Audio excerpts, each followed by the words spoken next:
Hello, everyone. Welcome again to another Teacher Joseph podcast. I'm going to read a news report for you today from the Times newspaper, and then I'm going to give you some background to it as well. Okay, so the headline begins by saying extra police and prison cells to stop more riots. Britain braced for at least 30 far-right protests. So let's just look at what that means first of all. So extra police in prison cells. A cell is where they put you if you do a bad thing. The little prison rooms are called prison cells. And it says here, Britain braced for at least 30 far-right protests. Braced means prepared for. We brace ourselves for storms, for severe weather, and for bad events. We're just prepared. So let's begin to read this. More than 30 protests are being planned by the far right across Britain this weekend, raising one of the most serious prospects of public unrest since the 2011 riots. Hundreds of extra police are ready for deployment amid, that simply means because of, fears of violent disorder, fueled by disinformation about the suspect in the Southport mass stabbing. Now, let me just give you some background to this. So, basically, last week in one of our towns called Southport, and this is in England, there was an event for little children, and someone with a knife, very sadly, went there and killed a number of children, and he also hurt a number of adults. Now, as a direct result of that, of course, people were very angry, and this young man was not allowed to be named immediately for legal reasons because he was only 17. Somewhere on social media, a rumor started that this man was a refugee, and somehow this rumor along the way was accepted as being factual, and this led to a demonstration, a protest at the local mosque in Southport. Subsequently, it was revealed that this man had no connection to Islam. He was simply a British boy, although I believe his parents were from Rwanda in Africa. Anyway, this protest at the mosque turned nasty, and many police were injured, other people as well, and of course the mosque was damaged. Now, after that, it was revealed by the court. The court made a decision to reveal the identity of the young man, and his name was released. And it, of course, as I mentioned earlier, was discovered that he had no connection to Islam whatsoever. But protests continued. The next set of protests were, I think, in London, in Downing Street. That's near the Prime Minister's house. The street itself is sealed off. You can't go near there, but there were protests in that area. And now the organisers of these protests, which is the far-right extreme opinion, these are people who don't like immigrants. They sometimes have what would appear to be racist opinions. They've now planned what this newspaper is reporting, 30 protests planned by the far right across Britain this weekend.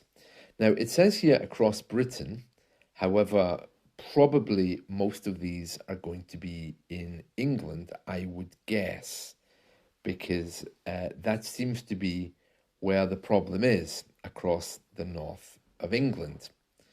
However, let's read the rest of this news story.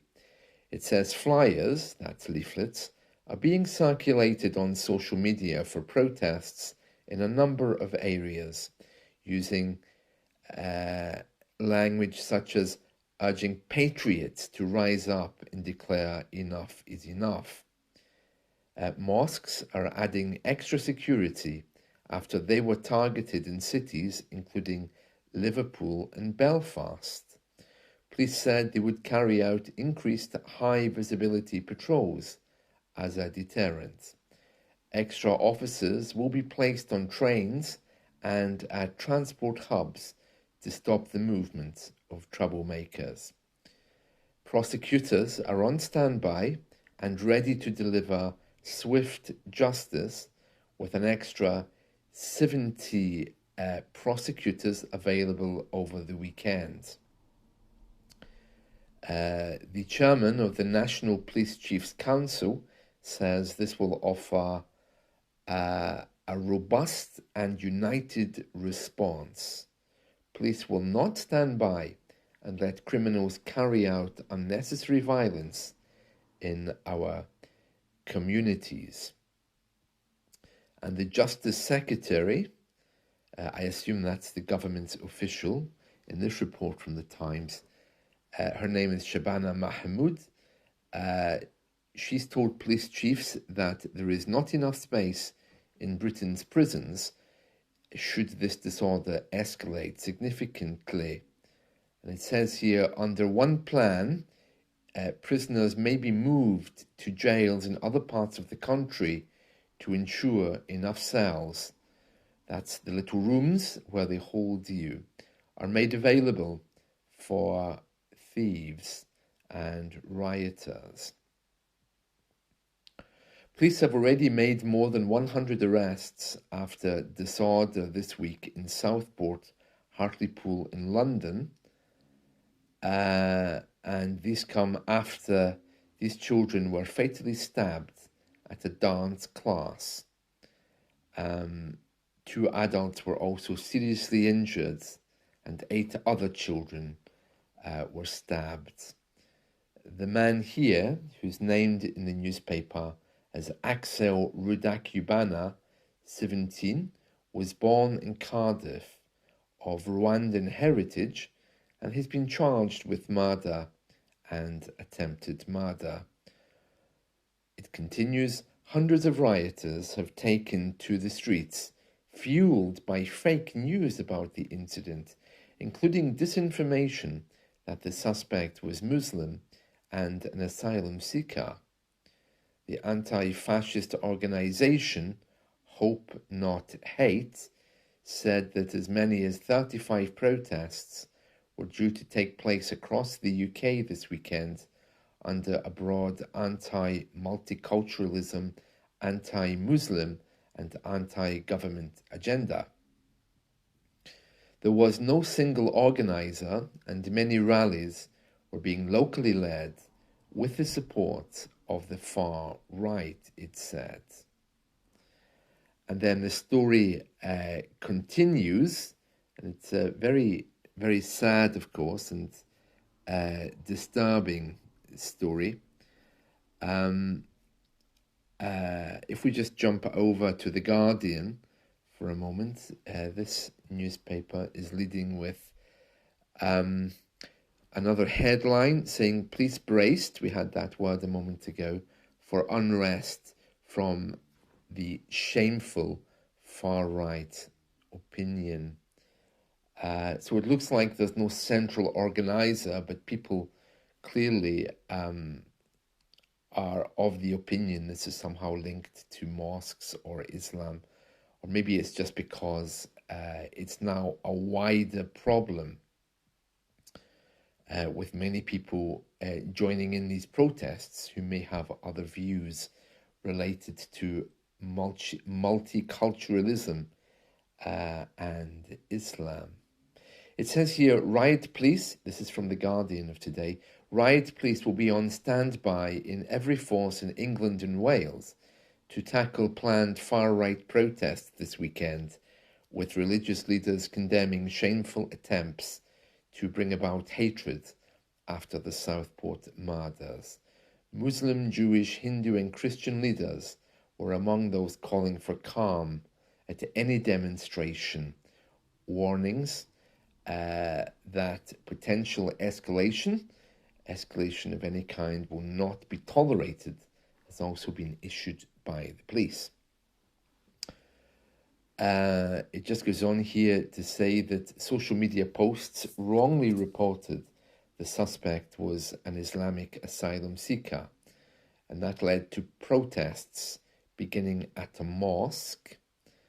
The police say that they have intelligence of 25 planned far-right gatherings. In total, there will be 35 across the UK, but there will also be 25 stand up to racism counter demonstrations. Yes, I am aware there's one of those happening locally where I live. For those of you who don't know, actually Scotland is the least racist of the four nations, and racism here is something which exists, of course, but people here are more tolerant, and that's probably because there's simply less people here. There's more people who live in the city of London than the entire population of Scotland. The stories go on about this very, very sad event from last week. The Daily Mail is reporting that the suspect, the man who's in court, this man of Rwandan heritage, Axel Rudakubana, when he was 11 years old, he was on TV raising money for charity. And of course, this is a terrible thing. A man goes from being on TV to being a terrorist. So they're going with that story. Other newspapers, such as the Daily Telegraph and the Daily Star, aren't reporting this on the front pages. So there we are. That's the story of today, and it does look like these far-right extremists are going to be causing some problems for our police this weekend. I can't imagine this calming down because there's stupidity everywhere. And I think, well, people are angry, of course, at the terrible events of last week. But I think part of the problem is very, very basic when it comes to skin color. Over many years, some of our towns, especially around the north of England, have received a high number of immigrants. And the locals there, I think, are looking back at some kind of glory day when Britain was supposedly without immigrants. But I don't think Britain was ever like that. So I'm not sure where this is all coming from or where it's all going to end. But one thing is for sure, it's been triggered by misreporting, and it looks like mosques will bear the brunt, and that means are going to be pulled into this as some kind of symbol of who these people want to attack because they don't agree with racism. It's all absolutely bizarre. I mean, it seems very strange. People have a right to protest, of course, at the government's immigration plans. They have a right to protest the government's opinions, but to attack people and places seems just crazy. We did have riots before in 2011. They were very quickly quashed, and it just goes to show how misinformation can quickly cause problems. And at the back of this, there is the far right opinion. So it remains to be seen how that's going to play out in the coming weekend. That's it from me. So I hope you've enjoyed this. Let's talk again soon. See you. Bye.